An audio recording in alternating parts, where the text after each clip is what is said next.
और मैं इनको और इनके साथियों को यकीन दिलाना चाहता हूं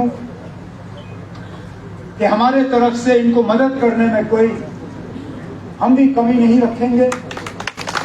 आप जहां पे हमें चाहोगे, जहां बुलाओगे, जहां पे आपको लगेगा कि हम आपका इस मिशन में हाथ बटा सकेंगे, फोन उठाइए, बुलाइए। फारूक साहब और मैं, हम में से कोई ना कोई तो जरूर वहां पहुंच के आपके इस मिशन में आपकी मदद करेंगे। रही बात सदोत्रा साहब की, जब से मैं सियासत में आया हूं तब से सदोत्रा साहब के साथ बड़ी नजदीकी से काम करने का मौका मिला। जब पहली बार नेशनल कॉन्फ्रेंस का सदर बना तो सदोत्रा साहब ने जम्मू प्रोविंस का कमांड संभाला और उन मुश्किल हालात में, जबकि पूरी हुकूमत की मशीनरी उस वक्त नेशनल कॉन्फ्रेंस को न सिर्फ कमजोर करने के लिए बल्कि मिटाने के लिए इस्तेमाल किया जा रहा था, 2002 और 2009 के दरमियान डट के उन ताकतों का मुकाबला किया। बल्कि मुझे आज भी याद है कि बस अड्डे में उस वक्त इतना बड़ा जलसा नेशनल कॉन्फ्रेंस का करा के हमारे मुखालिफों को उन्होंने परेड के बाद ना उसके बाद हमने वहां बस अड्डे के पास भी किया। पहले तो परेड के पास था, फिर बस अड्डे के पास था, जिसमें वो मुट्ठी वाली बात हुई।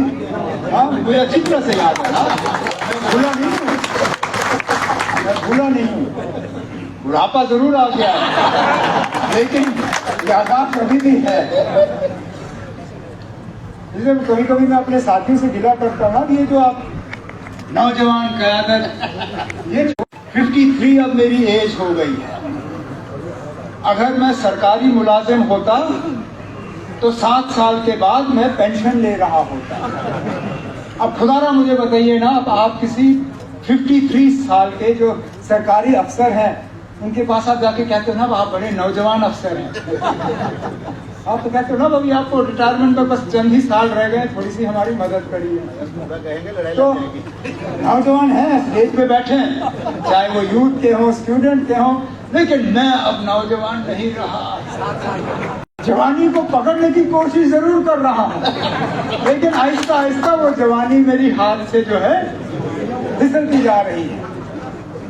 तो याददाश्त मेरी अभी है, मुझे अभी भी वो जलसा याद है। हमारे मुखालिफ हिल गए थे क्योंकि उनको लगा था कि शायद ये लोग अब मिट गए, नहीं उठेंगे दोबारा।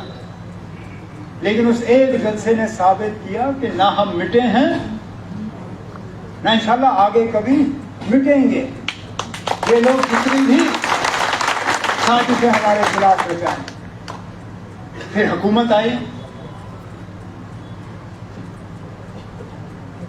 सदोत्रा साहब MLC बने।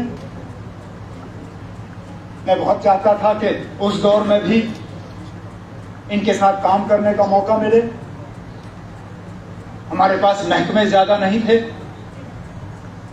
लेकिन अपने हिस्से के जो महकमे मेरे पास थे एज चीफ मिनिस्टर, उनमें से प्लानिंग का महकमा निकाल के मैंने सदोत्रा साहब के हवाले किया और कहा आप जो आप में काबिलियत पार्टी में मैंने देखी, उस काबिलियत का इस्तेमाल अब हुकूमत में करिए ताकि हमें उसका फायदा मिले। कैबिनेट में इनका रोल रहा। डेली वेजरों में हमने जो सब कमेटी बनाई, डेली वेजरों को रेगुलाइज करने के लिए, ये लोग जो आज बात करते हैं उसके लिए हमने बुनियाद जो है अपनी हुकूमत में डाला था। 2013-14 में कोई 60-70 हजार डेली वेजर हमने आइडेंटिफाई किए थे। उनको रेगुलराइज करने का एक प्रोग्राम हमने कैबिनेट सब कमेटी में तैयार करवाया, जिसमें एक बहुत अहम रोल जनाब सदोत्रा साहब का था। अगर हुकूमत हमारी रही होती तो आज वो डेली वेजर आज तक एडजस्ट हो गए होते, लेकिन बदकिस्मती हमारी हुकूमत रही नहीं और जो सिलसिला हमने शुरू किया था वो वहीं का वहीं रुक गया। अब अगर ऊपर वाले ने कभी दोबारा हमें वो मौका दिया, क्योंकि इन लोगों से तो होना नहीं है, हम दोबारा वो सिलसिला बाहर निकाल के इन डेली वेजरों को रेगुलराइज करने का प्रोग्राम पहले दिन से शुरू करेंगे, ताकि अब 5 साल के अंदर अंदर उसको मुकम्मल करके हम दोबारा लोगों के सामने अपने आप को पेश करेंगे। फिर वो हुकूमत गई, दौर बदला, हालात आप सबके सामने है। क्या हुआ जम्मू कश्मीर में 17-18 के बाद। लेकिन मुझे लगा कि, और फारूक साहब को लगा कि तंजीम में सगोत्रा साहब को एक रोल न सिर्फ देने की जरूरत है, बल्कि इनके तजुर्बे का और इनके काम करने के तरीके का हमें फायदा मिलना चाहिए। आज एडिशनल जनरल सेक्रेटरी के तौर पे अपनी नई जिम्मेदारी जो है वो शुरू करने जा रहे हैं। मुझे पूरा यकीन है कि जम्मू कश्मीर नेशनल कॉन्फ्रेंस और जम्मू कश्मीर को इनके आज इस नए रोल शुरू करने से बहुत जल्द आपको इसका फर्क और फायदा जो है वो दिखना शुरू हो जाएगा। मैं अपने तरफ से इनको यकीन दिलाता हूं कि जहां पे भी आपको हमारे मदद, हमारे ताउन की जरूरत होगी, आप बस इशारा ही करिए और हम आपके साथ हैं।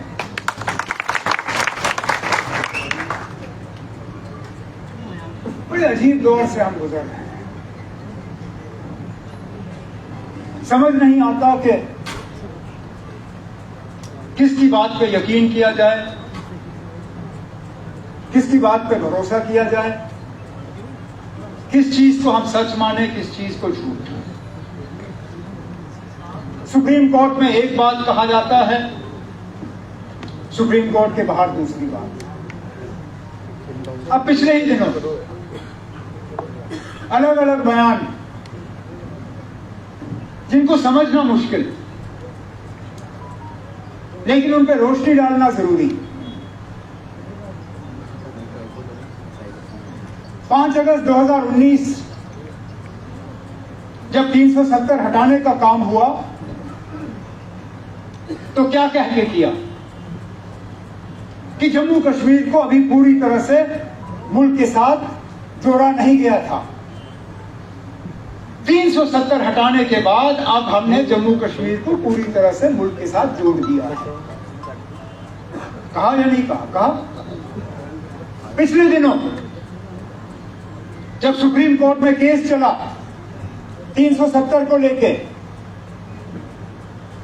गवर्नमेंट के जो सबसे बड़े वकील हैं उन्होंने सुप्रीम कोर्ट के चीफ जस्टिस और 4 और जो जज हजरात हैं उनको क्या कहा? कहा कि 370 हटाना हमारे लिए बहुत जरूरी था, क्योंकि जम्मू कश्मीर के लोग अपने आप को बाकी मुल्क से अलग समझते थे। हमने 370 हटाया इस सोच को हटाने के लिए, और आज हम दावे से कह सकते हैं कि जम्मू कश्मीर को हमने पूरी तरह से मुल्क के साथ जोड़ा है। ठीक है, आपने कहा, हम कौन होते हैं एतराज करने वाले। लेकिन कुछ दिन बाद हम देखते हैं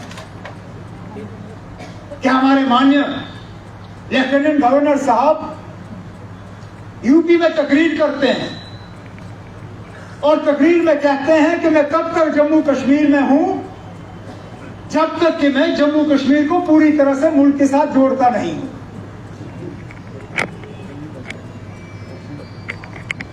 अब मुझे बताइए ना, झूठ किसने बोला?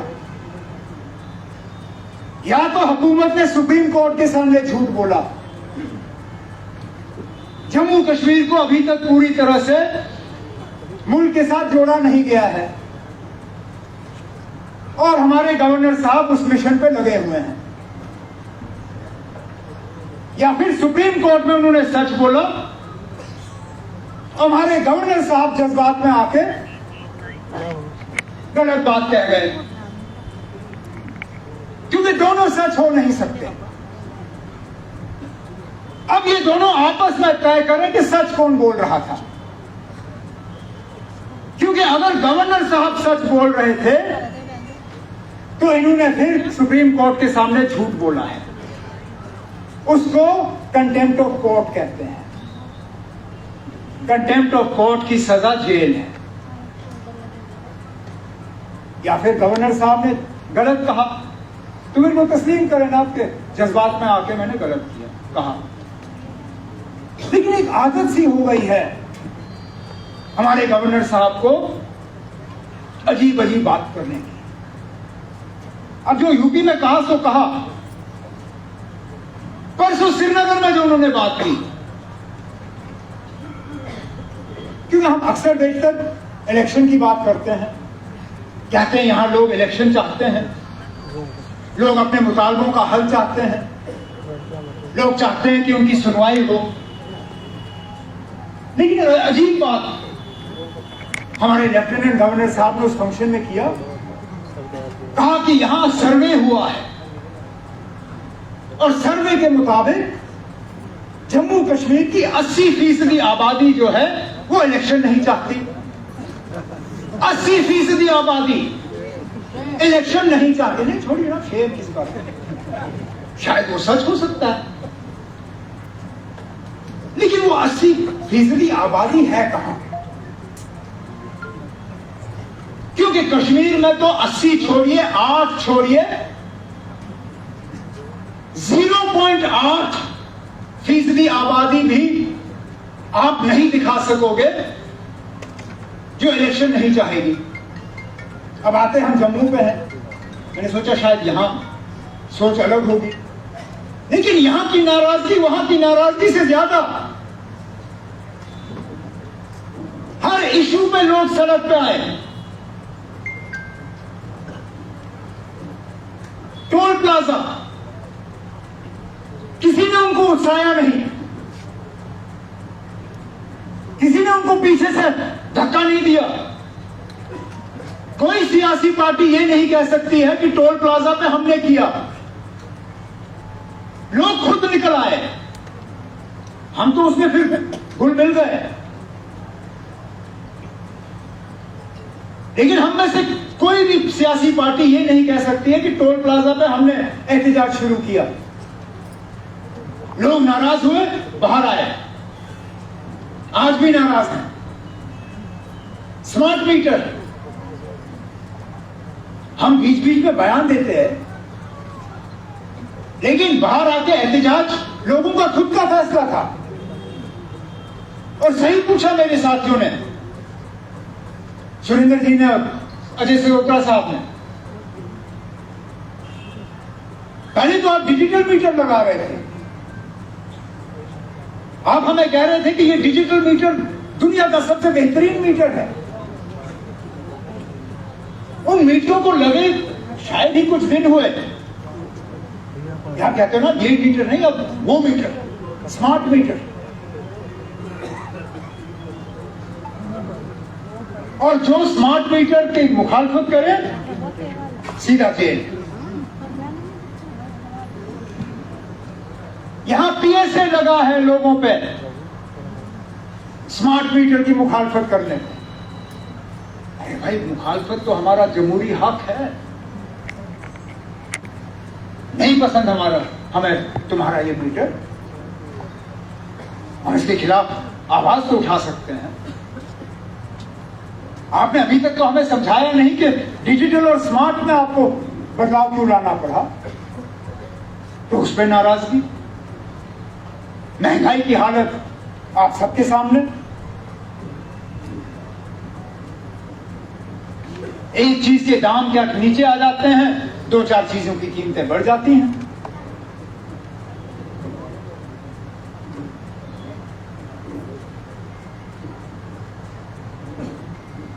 आज तमाम नौजवान बेरोजगारी को लेकर नाराज हैं।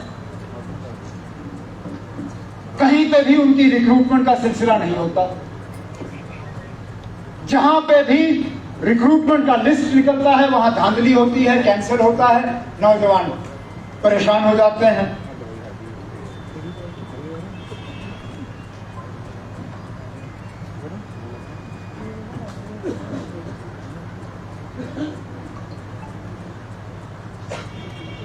प्रॉपर्टी टैक्स को लेकर लोग नाराज। आज हमारे किसान मायूस। उनको कहा गया था कि डबल इंजन गवर्नमेंट में आपकी कमाई डबल होगी।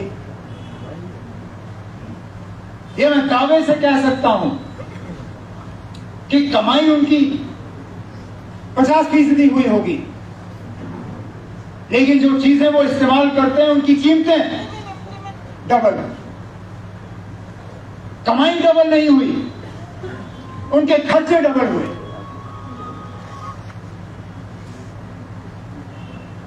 सिक्योरिटी के हालात तो आप सबके सामने है ना। 7 दिन का एनकाउंटर कुपवाड़ा में, 7 दिन। एक कर्नल, एक मेजर, एक डीवाईएसपी, एक जवान, 4 हमारे बहादुर को करनाल में। और ये हमें G20 और मिस वर्ल्ड और पता नहीं क्या दिखाते हैं, कहते टूरिस्ट आ रहे हैं।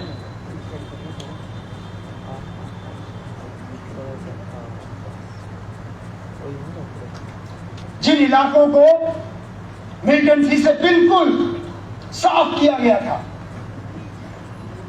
आज वहां पे हमले हो रहे हैं। रजौरी में, वहां पे बीच बीच में एनकाउंटर। रियासी में दिख रहे हैं,